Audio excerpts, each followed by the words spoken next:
இப்போது புதிய அறிமுகம் ஆச்சி ஹோட்டல் சாம்பார் 50 கிராம் ரூபாய் 20 மட்டுமே. நிலையான தன்மையுடன் 75 ஆண்டுகளுக்கு மேலாக மக்கள் சேவையில் உங்கள் ஸ்ரீவிசாலம் சிட்ஃபண்ட் லிமிடெட். நான் குலாஸ் நாட்டு சர்க்கரைக்கு மாறிட்டேன். மலிவான நாட்டு சர்க்கரையில தான் மண் தூசி இருக்கும். இது 100% சுத்தமானது. செக் பண்ணி பாருங்க.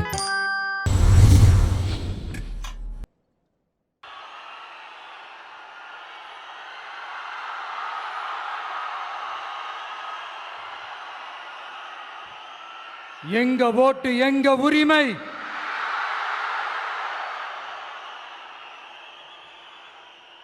எங்களை யாரும் விலைக்கு வாங்க முடியாது.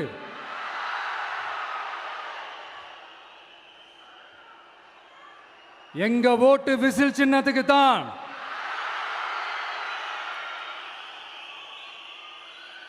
யாரையும் நம்பி ஏமாற மாட்டோம். எங்க வார்த்தையிலிருந்து மாற மாட்டோம். இது நிஜம். தேங்க்யூ.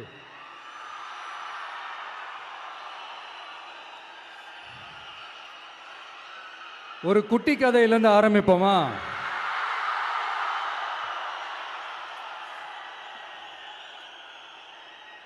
ஒரு பெரிய ஊரு, ஒரு 4 ரோடு ஜாயிண்ட் ஆகிற மாதிரி ஒரு ஜங்ஷன், ஒரு பிஸியான ஏரியா, ஆள் நடமாட்டம் அதிகமாக இருக்கக்கூடிய ஒரு ஏரியா. அங்கே சென்டரில் ஒரு முரட்டு ஜல்லிக்கட்டு காலை ஒன்று நின்றுட்டு இருக்குது. காலில் மண்ணை வீசிக்கிட்டு சீறிக்கிட்டு அப்படியே நின்றுட்டு இருக்குது. யாருமே பக்கத்தில் போக முடியல. அந்த இடம் ஒரு கேஷுவலாக மாறணும் அப்படின்னா அந்த காளையை அடக்கி அமைதி ஆக்கினா தான் மறுபடியும் ஒரு பேக் டு நார்மல் சுச்சுவேஷனுக்கு அந்த இடம் மாறும். அந்த ஊரில் இருக்கிற ஒரு சில பேருக்கு மட்டும்தான் அந்த காளை அடங்கும். அவங்க யாருமே அங்கே இல்லை. ஆனால் அந்த க்ரௌடில் இருந்த ஒரு சில பேர், ஆல்ரெடி அந்த காளையை அடக்கணவங்களோட இருந்த ஒரு சில பேர், எங்களுக்கு இல்லாத அனுபவமா? நாங்க பார்க்காத காளையா? நாங்க பார்க்காத மாடா? நாங்க போய் அடக்குறோம்னு சொல்லிட்டு உள்ள போறாங்க. ஒருத்தராலையும் அந்த காளையை தொடக்கூட முடியல. எல்லாரையும் அடிச்சு வீசி தூக்கி போட்டுருச்சு. இப்ப என்னடா பண்றது அப்படின்னு பார்க்கும்போது அந்த கூட்டத்தை விலக்கிட்டு ஒரு சின்ன பையன் ஒரு என்ட்ரி ஒன்று கொடுக்குறான். உங்களுக்கு தான் தெரியும்ல, டேய் எங்களாலே முடியல, நீ எல்லாம் என்னத்தை போய் கிழிக்க போற? எங்களுக்கு அவ்வளோ அனுபவம் இருக்குது. நாங்களே அடிபட்டு ஓரமாக படுத்து கிடக்கிறோம். இவன் விளையாட்டுத்தனமா ஏதோ பண்ணிட்டு கிடக்கிறான். பாவம், அந்த காளைகிட்ட போய் அடிபட்டு சாவ போறான். பச்சா பையன், அந்த பையன், இந்த பையன், அண்டர் எஸ்டிமேட் பண்றது, ஏளனமா பேசுறது, இப்படி ஒரு பக்கம். இன்னொரு பக்கம் பரிதாபப்பட்டு, ஐயோ பாவமே, இப்படி தனியா போய் மாட்டிக்கிட்டானே அந்த காளைகிட்ட, என்ன பண்ண போறானோ அப்படின்ட்டு ஒரு பக்கம் பரிதாபப்பட்டு பேசுறாங்க. அந்த சின்ன பையன் எதுவுமே காதலையே போட்டுக்காம 2 பாக்கெட்லையும் கையை விட்டுக்கிட்டு ஸ்டைலா கெத்தா தில்லா அப்படியே உள்ள போறான். ஒரு ஸ்டெப் எடுத்து வைக்கிறான், அந்த காலை அப்படியே சீறிக்கிட்டே நின்றுட்டு இருக்குது. இன்னொரு ஸ்டெப் எடுத்து வைக்கிறான், காலை அப்படியே சீறிக்கிட்டே முன்னாடி வருது. மக்கள் எல்லாரும் பதட்டத்தோடு அப்படியே பார்த்துட்டு இருக்கிறாங்க. இன்னொரு ஸ்டெப் எடுத்து வைக்கிறான், காலை அப்படியே முட்டை வரும்போது பாக்கெட்டுக்குள்ள மறைச்சி வச்சிருந்த 2 புல்லுக்கட்டு அதை அந்த காளை கிட்ட காட்டுறான். காளை அப்படியே சடனா வந்து நின்று அது மூடெல்லாம் மாறி அந்த புல்லுக்கட்டை சாப்பிட ஆரம்பிச்சிருச்சு. அந்த சின்ன பையனும் அந்த காளையை அப்படியே தடவிக்கிட்டு வரான். காளையும் பக்கத்தில் ஒரு குழந்தை மாதிரி நடந்து வந்துக்கிட்டு வருது. பக்கத்தில் இருந்த ஒரு வயல்வெளியில் அந்த காளையை மேய விட்டுட்டு வரான். மக்கள் எல்லாரும் அந்த பையனை ஆச்சரியமாக பார்க்குறாங்க. அந்த அடிபட்டு கிடந்த அந்த அனுபவசாலிங்க தலையை தொங்க போட்டு நின்றுட்டு இருக்கிறாங்க. ஏன்னா பேசின பேச்சு அப்படி. வாய் இருக்குன்றதுக்காக நக்கலுமா நையாண்டியுமா நச நச நச நசன் ஒரே பேச்சு. என்ன பண்றது, தலையை குனிஞ்சு அப்படியே நின்றுட்டு இருக்கிறாங்க. அங்க ஒரு பெரியவர் வர்றார், வந்து அந்த பையன்கிட்ட கேட்கிறாரு, எப்படிப்பா இப்படி ஒரு முரட்டு காலை சீறிட்டு நின்றுட்டு இருந்தது, எப்படி அந்த காலை அடக்கின அப்படின்னு கேட்டதுக்கு அந்த பையன் சொல்றான், ஐயா எனக்கு அந்த காளையை பார்த்தா கோபமா இருந்த மாதிரிலாம் எனக்கு தெரியல, அந்த காலை பசியோடு இருந்த மாதிரி இருந்தது. அதனால தான் அந்த புல்லுக்கட்டை காமிச்சவொடனே ஓகே நமக்கு தேவையானது கிடச்சிருச்சு அப்படின்னோடனே அந்த புல்லுக்கட்டை சாப்பிட்டுட்டு நம்மளோட அப்படியே ஜாலியாக வாக்கிங் வந்துருச்சு அப்படின்னு சொன்னான். இதை கேட்ட அந்த பெரியவர் சொன்னாராம், இந்த சின்னவங்க பெரியவங்க அனுபவம் இருக்கிறவங்க அனுபவம் இல்லாதவங்க இதெல்லாம் விஷயமே கிடையாது. யாரா இருந்தாலும் அந்த சூழலுக்கு ஏற்ற மாதிரி அந்த சிச்சுவேஷனுக்கு தகுந்த மாதிரி என்ன பண்ணி அந்த ப்ராப்ளமை சால்வ் பண்றான், ஏது பண்ணி அந்த ப்ராப்ளமை சால்வ் பண்றான், அதுதான் விஷயமே, அதுதான் மேட்ரு. ஸோ நீ சூப்பர்ப்பா, என்ன ப்ராப்ளம் வந்தாலும் நீ சால்வ் பண்ணிடுவ அப்படின்னு முதுகில் தட்டி கொடுத்துட்டு அந்த பெரியவர் போறார். இப்போ அந்த கதையில் அந்த முரட்டு ஜல்லிக்கட்டு காலை தான் நம்ம தமிழ்நாட்டு அரசியல் களம். அந்த பெரியவர் தான் நம்ம தமிழக மக்கள். அந்த பாக்கெட்டுக்குள்ள ஸ்டைலா தில்லா கெத்தா ஒருத்தன் உள்ள வந்தான் பாருங்க, அவன்தான்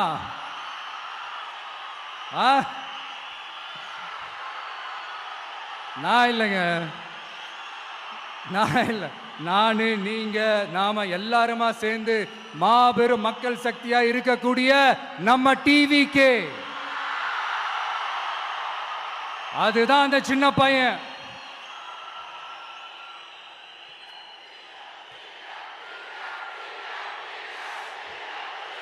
தேங்க்யூ தேங்க்யூ தேங்க்யூ.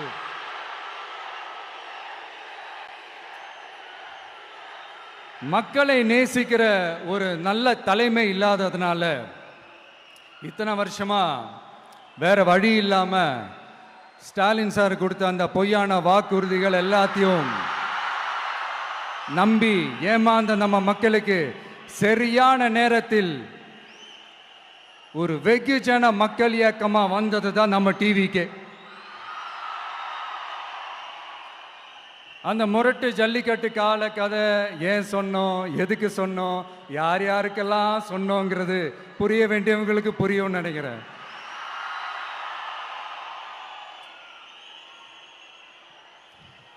இப்போ நாம ஒவ்வொரு வீட்டில் உயிரா உணர்வா இருக்கிறோம்.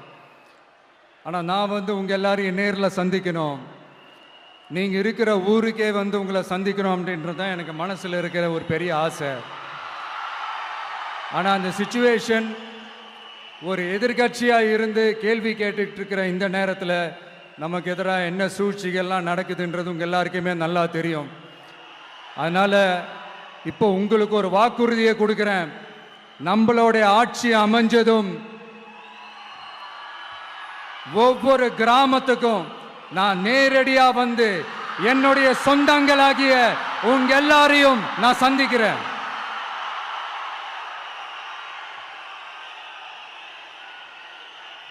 கொஞ்ச நாளைக்கு முன்னாடி நம்ம ஸ்டாலின் சார் ஒரு ஒன்று உருட்டினாரு, நீங்க கேள்விப்பட்டிருப்பீங்க. இப்ப வரப்போற எலெக்ஷன் எதுக்கான எலெக்ஷன்? நம்ம சட்டமன்றம் தமிழ்நாடு சட்டசபைக்கான ஒரு தேர்தல் இல்லையா? இதே தமிழ்நாட்டுக்கும் டெல்லிக்குமான ஒரு எலெக்ஷன் அப்படின்னு சொல்றாங்க. இன்னும் கொஞ்சம் மேலே போய் தமிழ்நாட்டுக்கும் என்டிஏவுக்குமான ஒரு எலெக்ஷன் அப்படின்னு சொல்றாங்க. என்ன சார், டெல்லியில் ஏதாவது நிற்க போறீங்களா? அப்புறம் ஏன் தமிழ்நாட்டுக்கும் டெல்லிக்குமான ஒரு எலெக்ஷன் சொல்றீங்க? அப்புறம் இது ஏதாவது பார்லிமெண்ட் எலெக்ஷனா, பிரதமர் பதவிக்கு ஏதாவது போட்டி போடுறீங்களா? அப்புறம் ஏன் தமிழ்நாட்டுக்கும் என்டிஏவுக்குமான ஒரு எலெக்ஷன் சொல்றீங்க? எங்களுக்கு புரியலையே சார், இது என்ன லாஜிக்னு எங்களுக்கு புரியலையே. எந்த எலெக்ஷனை எப்படி டீல் பண்ணணும், எப்படி ஹேண்டில் பண்ணணுன்றது நம்ம தமிழ்நாட்டு மக்களுக்கு தெளிவாக தெரியும். நம்ம தமிழ்நாட்டு மக்கள் மாதிரி ஒரு தெளிவான மக்களை நீங்க பார்க்கவே முடியாது. சூப்பர் கிளாரிட்டியோட சூப்பர் மக்கள் சார் நம்ம மக்கள். இந்த போருக்கு போறதுக்கு முன்னாடி தான் இந்த படை பரிவாரங்களோட போவாங்கன்னு கேள்விப்பட்டிருக்கிறேன். ஆனா நீங்க என்னடானா இந்த ஒன்றுத்துக்கும் உதவாத இந்த பால் டப்பாவை உருட்டிக்கிட்டு இருக்கீங்களே சார், உண்மையிலே இந்த எலெக்ஷன் எதுக்கான எலெக்ஷன் சொல்லட்டுமா? தமிழ்நாட்டு மக்களுக்கும் ஊழலுக்கும் நடக்கிற போர், தமிழ்நாட்டு மக்களுக்கும் லஞ்சத்துக்கும் நடக்கிற போர், தமிழ்நாட்டு மக்களுக்கும் இந்த நிர்வாகத்தை சரியா செய்யாத இந்த திமுக அரசுக்கும் நடக்கிற போர், அதாவது தமிழ்நாட்டு மக்களுக்கும் உங்க ஆட்சிக்கும் நடக்கிற போர், தமிழ்நாட்டு மக்களுக்கும் ஸ்டாலின் சாருக்கும் நடக்கிற போர். இன்னும் சுருக்கமா சொல்லணும்னா, விஜய்க்கும் ஸ்டாலின் சாருக்கும் நடக்கிற போர்.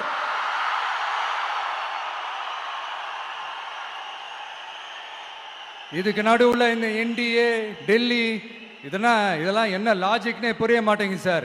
தமிழ்நாடு தான் விஜய், இந்த விஜய் தான் தமிழ்நாடு. தூய சக்தி டிவிகேவுக்கும் தீய சக்தி டிஎம்கேவுக்கும் தான் இந்த போர். இப்படி உக்கிரமா இருக்கிற இந்த போர்ல மறுபடியும் ஒன்றுத்துக்கும் உதவாத இந்த பால் டப்பாவை உருட்டிக்கிட்டு இன்னொரு காமெடி வேற.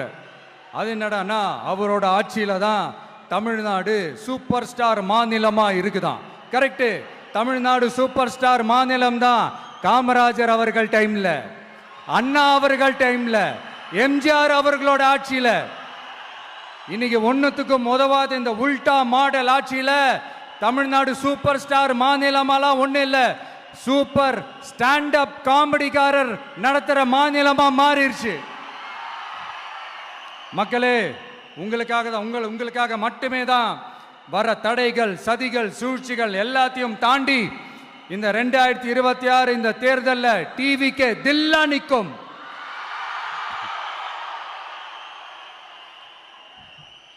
இதுவரைக்கும் நடந்த எலெக்ஷன் வேற, இப்ப நடக்க போற எலெக்ஷன் வேற. ஒவ்வொரு 5 இயர்ஸுக்கும் நடக்கிற எலெக்ஷன் மாதிரி இதை நினைச்சிடாதீங்க. 50 வருஷத்துக்கு ஒரு வாட்டி நடக்க போற ஒரு எலெக்ஷன் மாதிரி இது. அதிசய எலெக்ஷன். ஒரு எலெக்ஷன்ல அவங்களோட எதிரிகளை தான் எதிர்ப்பாங்க, அப்படிதான் எதிர்ப்பாங்க, அதுதான் யதார்த்தமும் கூட. ஆனா இந்த எலெக்ஷன்ல தான் ஒட்டுமொத்தமா எல்லாருமா சேர்ந்து ஒருத்தனை எதிர்க்கிறாங்க. ஒட்டுமொத்தமா எல்லாருமா சேர்ந்து இந்த விஜயை எதிர்க்கிறாங்க. ஏன்னா இந்த விஜய் ஊழலை எதிர்க்கிறான், லஞ்சத்தை எதிர்க்கிறான், மக்களோட மக்களா நிக்கிறான். அந்த மக்கள் அவன் கூட நிக்கிறாங்க. அந்த காண்டு எப்படி? அந்த காண்டு தான் ஒட்டுமொத்தமா எல்லாருமா சேர்ந்து ஒருத்தனை எதிர்க்க காரணம். நீங்க எப்படி வேணா எதிர்த்துக்காங்க, ஆனா போட்டி 2 பேருக்கு நடுவில் உள்ளதான் ஒண்ணு. இன்னொன்னு, இந்த எலெக்ஷன் டேல மேக்சிமம் என்ன பண்ணுவீங்க? போவீங்க, ஓட்டு போடுவீங்க, வருவீங்க, அவ்வளவுதான் உங்களுடைய பார்ட்டிசிபேஷன். ஆனா இந்த எலெக்ஷன்ல நீங்க பங்கெடுத்துக்க போறீங்க. எஸ், உங்க வீட்டில் இருக்கிற ஒரு விஜய் தான், உங்க வீட்டில் இருக்கிற ஒரு விஜய் தான் வேட்பாளரா நிக்க போறாங்க. உங்க வீட்டில் நிக்கிற ஒரு வேட்பாளர்னா அப்போ உங்க வீட்டில் இருக்கிற மற்றவங்க எல்லாருமே வாக்காளர்கள் தானே. உங்க அம்மா, உங்க அப்பா, உங்க அண்ணன், உங்க தம்பி, உங்க சொந்தம் டிவிக்கே வேட்பாளர் அப்படின்னா அப்போ உங்க ஓட்டு விசில் சின்னத்துக்கு தான் எல்லாருக்குமே தெரியும். ஏன், நம்மளோட எதிரிங்களுக்கு கூட அது நல்லாவே தெரியும். அதனாலதான் நமக்கு எதிராக அவ்வளவு அவதூறு பரப்புறாங்க. என்னென்ன அவதூறு பரப்புறாங்கன்றது உங்களுக்கே நல்லா தெரியும். ஆனா அவங்களுக்கு தெரியாது, ஏன் மேல அவதூறு பரப்புனா அது மக்கள் மேல அவதூறு பரப்புற மாதிரின்னு. எனக்கு அரசியல் தெரியலன்னு சொன்னா அது மக்களுக்கு அரசியல் தெரியலன்னு சொல்ற மாதிரின்னு. என்ன அசிங்கமா பேசினா அது மக்கள் அசிங்கமா பேசுற மாதிரின்னு. எனக்கு எதிராக செய்யற ஒவ்வொரு செயலும் அது மக்களுக்கு எதிராக செய்யற செயல் அவங்களுக்கு தெரியாம போச்சு. இந்த விஜயும் மக்களும் வேறு வேறு இல்லை. இந்த விஜயும் மக்களும் ரத்தமும் சதையும் மாறி, உடலும் உயிரும் மாறி, ஒன்னிலிருந்து ஒண்ண பிரிக்கவே முடியாது. எஸ், சென்சிட்டிவான சென்டிமெண்ட், அது சென்சிட்டிவான சென்டிமெண்ட்.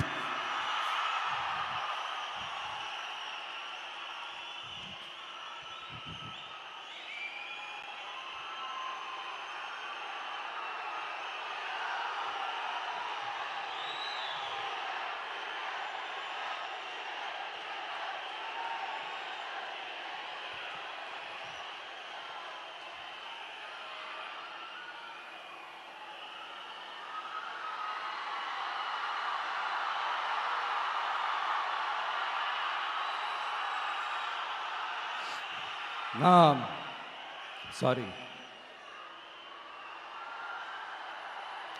இதை யாரும் அசைக்க முடியாது. மக்களை நேசிக்கிற விஜய் வேணுமா, மக்கள் விரோத ஆட்சி நடத்துற ஸ்டாலின் சார் வேணுமா? இந்த விஜய் நம்புறீங்களா, ஸ்டாலின் சார் நம்புறீங்களா? Proof, this is the proof.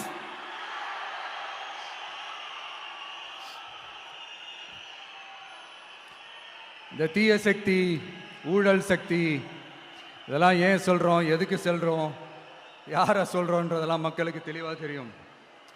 அதே மாதிரி டிவிகேவுக்கு போட்டி டிஎம்கே தான்றதும் மக்களுக்கு தெளிவாக தெரியும். அப்படி இருக்கும்போது நாம் ஏதாவது பேசினா வாண்டடா சில பேர் வந்து வண்டியில் ஏறி உட்காந்துக்கிறாங்க. ஆமாம், வாண்டடா சில பேர் வண்டியில் ஏறி உட்காந்துக்கிட்டு குரல் கொடுக்குறாங்க. சீரியஸாக ஒரு போட்டி நடந்துக்கிட்டு இருக்கும் போது இங்கே காமெடிக்கெல்லாம் இடம் இல்லை பாஸ். இதெல்லாம் மக்களுக்கு தெளிவாக தெரியும். இந்த நேரத்தில் ஒரு சீரியஸ் கேள்வியை இன்னைக்கு இருக்கிற மிகப்பெரிய அரசியல்வாதிங்க கிட்ட கேட்கணும்னு நான் நினைக்கிறேன். நீங்க அரசியலுக்கு வர்றதுக்கு முன்னாடி உங்ககிட்ட இருந்த சொத்து எவ்வளோ? அரசியலுக்கு வந்ததுக்கு அப்புறம் இன்னைக்கு உங்ககிட்ட இருக்கிற சொத்து எவ்வளோ? அதை ஓப்பனா டிக்ளேர் பண்ண முடியுமா? அப்படி வந்த காசெல்லாம் என்னென்ன தொழில் செஞ்சு வந்துச்சு, என்ன வேலை செஞ்சு வந்துச்சு, உண்மையிலே நீங்க உழைச்சி சம்பாதிச்ச காசா, இல்ல ஆட்சி அதிகாரத்துக்கு வந்ததுக்கு அப்புறம் ஆட்டைய போட்ட காசா? இதெல்லாம் ஓப்பனா டிக்ளேர் பண்ண முடியுமா? இதெல்லாம் நம்ம கேட்டா எல்லா ஊழல்வாதிகளும் ஒன்னா சேர்ந்து நம்ம மேல சேத்தவாரி வீசுவாங்க. அதை பத்திலாம் நமக்கு கவலை இல்லை. ஏன்னா நாம யாருன்னு மக்களுக்கு நல்லாவே தெரியும். எனக்கு ஒரு புது ஃப்ரெண்ட், புது நண்பர் ஒருத்தர் கிடைச்சிருக்காரு. யார் தெரியுமா? தெரியாதா? முதல்வர் அவர்கள் தான். இப்போ ஒரு நிருபர் ஒருத்தர் கேட்ட கேள்விக்கு எனக்கு எதிரிகள்லாம் யாரும் இல்லை, அவங்க எல்லாருமே எனக்கு நண்பர்கள் தான் அப்படின்னு சொன்னாங்களே. அப்படி நாங்கெல்லாம் உங்களுக்கு நண்பர்கள்னா அப்புறம் ஏன் சார் கரூர் விஷயத்துல ஏன் மேல பழி தூக்கி போட்டீங்க?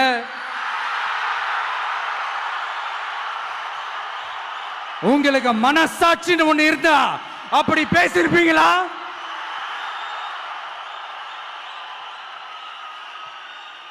அப்படி நாங்களாம் உங்களுக்கு நண்பர்கள்னா ஒரு ஈவெண்ட், ஒரு ஃபங்க்ஷன் நடத்துறதுக்கு ஒரு இடமோ ஒரு பர்மிஷனோ ஏன் கொடுக்க மாட்டேன்றீங்க? எல்லாத்தையும் நீங்களே பண்ணிட்டு போற போக்கில் அப்படியே பொய்களா அடிச்சு விட்டுக்கிட்டு இருக்கீங்க. உங்களோட உண்மையான நண்பர்கள் யாருன்னு சொல்லட்டுமா? லஞ்சம், ஊழல், அரசியல் ஆதாயம், இதெல்லாம் தான் உங்களோட உண்மையான நண்பர்கள். பர்சனலா நீங்க எப்படி வேணா இருந்துக்கங்க சார், நமக்கு அதை பத்தி கவலை இல்லை, நமக்கு அது அவசியமும் இல்லை. ஆனா உங்க ஆட்சி தான் தப்பான ஆட்சி, தமிழ்நாட்டுக்கு தேவையில்லாத ஆட்சி. கொஞ்ச நாளைக்கு முன்னாடி கற்பனையா ஒரு விஷயம் ஒன்று சொன்னேன். இந்த முதல்வர் கூட விசில் சின்னத்துக்கு தான் வாக்களிப்பாரு அப்படின்ட்டு கற்பனையா ஒன்று சொன்னேன். ஆனா இன்னைக்கு நிஜமாவே நமக்கு ஆதரவா ஒரு கோஷத்தை எழுப்பியிருக்கிறாங்க. அது என்ன தெரியுமா? எங்க வாக்கு சாவடி வெற்றி வாக்கு சாவடியா. அதுக்கு அர்த்தம் என்ன தெரியுமா? எங்க வாக்கு சாவடி விஜய் வாக்கு சாவடின்னு அர்த்தம்.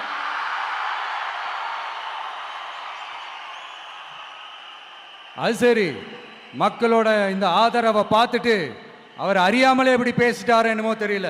50 வருஷம் எக்ஸ்பீரியன்ஸ் அரசியல்ல, உண்மை என்னன்னு ஒத்துக்கிட்டு தானே ஆகணும்.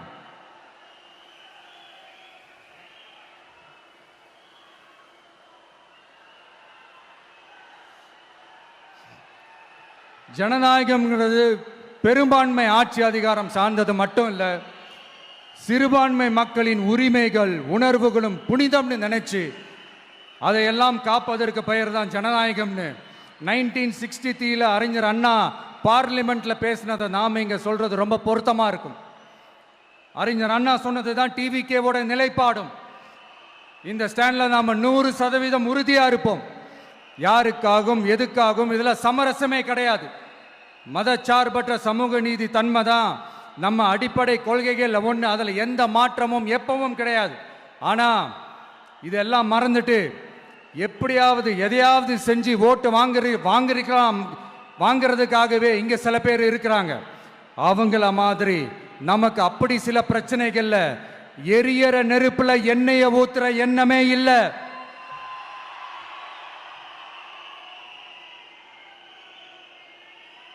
இங்க சில அரசியல் கட்சிகளும் சில அரசியல் தலைவர்களும் ஒரு சில நேரங்களில் அமைதியா இருந்தாலே போதும், ஒரு பிரச்சனையும் வராது.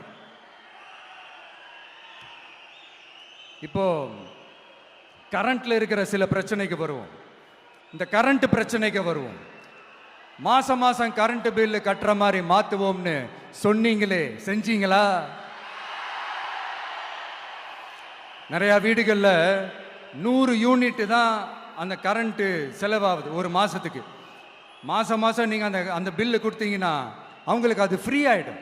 அவங்க அந்த காசை கட்ட தேவையே இல்லை. ஆனா 2 மாசத்துக்கு ஒரு வாட்டி அந்த பில்லு கொடுத்தீங்கன்னா, இப்போ சப்போஸ் அது 200 யூனிட்டுக்கு மேல போச்சுன்னா அது அவங்களுக்கு ஒரு மிகப்பெரிய சுமை தானே. இது எந்த கணக்கில் எடுத்துக்கிறது? ஒரு மாதிரி ஒரு மாடர்ன் கரப்ஷன் அப்படின்னு எடுத்துக்கலாமா? அடுத்து பஸ் வசதி.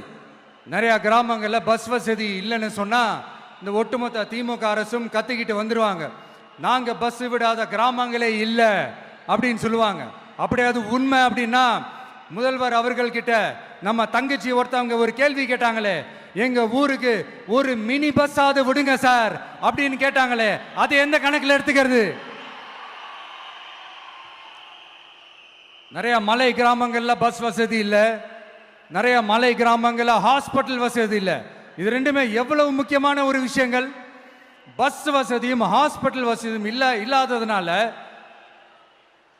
வீட்டிலேயே பிரசவம் பார்க்கிற அந்த ஆபத்து இருக்குதுன்னு எவ்வளவு நியூஸ் பார்க்கிறோம். இதெல்லாம் எந்த கணக்கில் சேர்த்துக்கிறது? அடுத்து இது எல்லா மீட்டிங்லையும் பேசுறதுதான், பெண்களுக்கு பாதுகாப்பு நம்பர் 1 இருக்குது தமிழ்நாட்டில் அப்படின்னு சொல்றாங்க.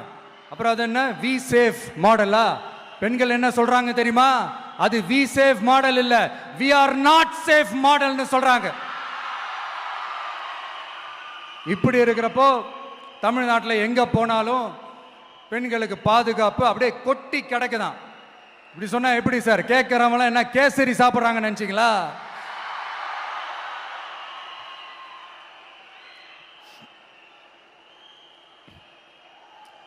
அடுத்து இந்த சட்டம் ஒழுங்கு, அது காணாம போய் ரொம்ப நாள் ஆச்சு.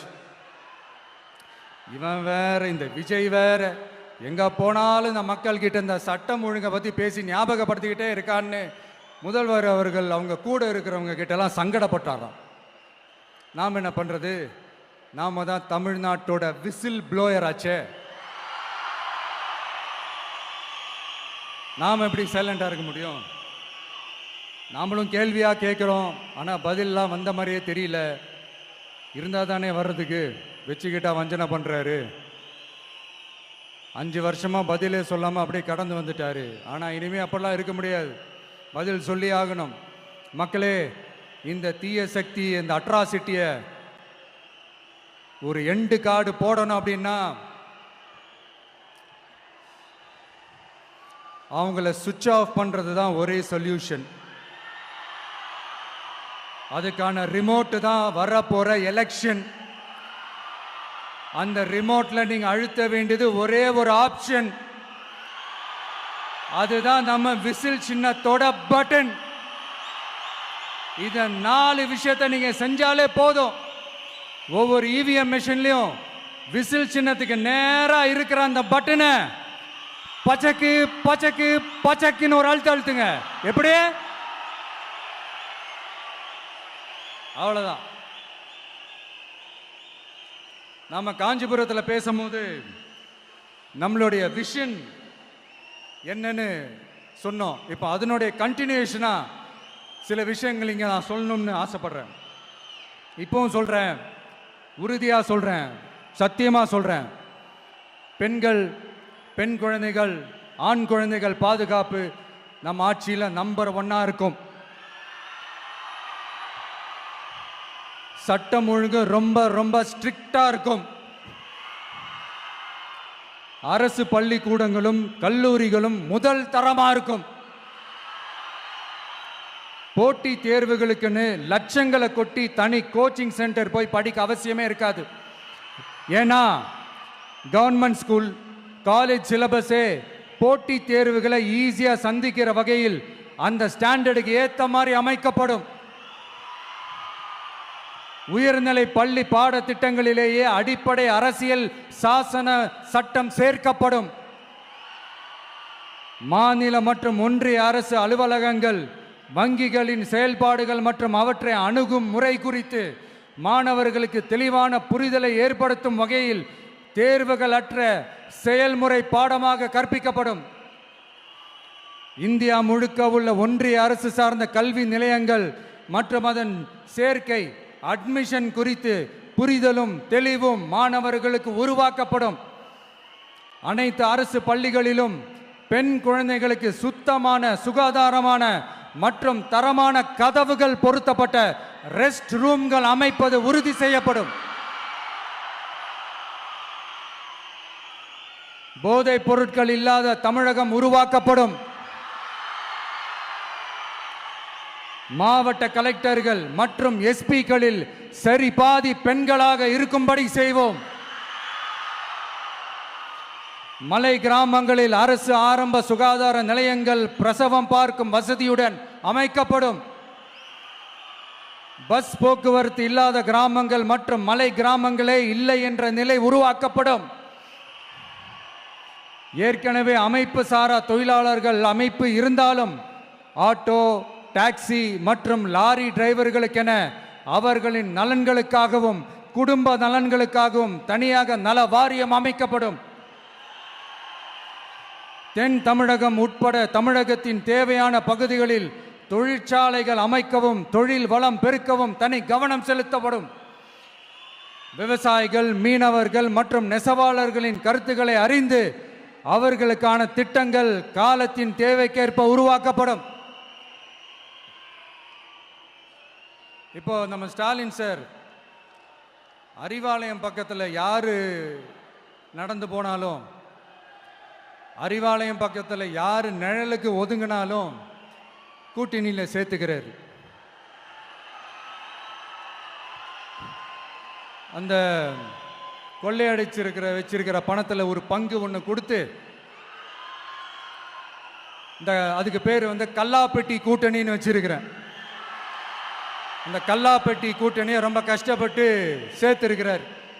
ஆனால் அவருக்கு நான் சொல்றேன், இந்த அறத பழைய கூட்டணி கணக்குகளோ இந்த கொள்ளையடிச்ச பணத்தையே வச்சு எங்க மக்களை ஏமாத்தி எல்லாம் ஜெயிக்க முடியாது. ஏன்னா இது மாபெரும் மக்கள் சக்தியான வித்தியாசமான விசில் புரட்சி எலெக்ஷன்.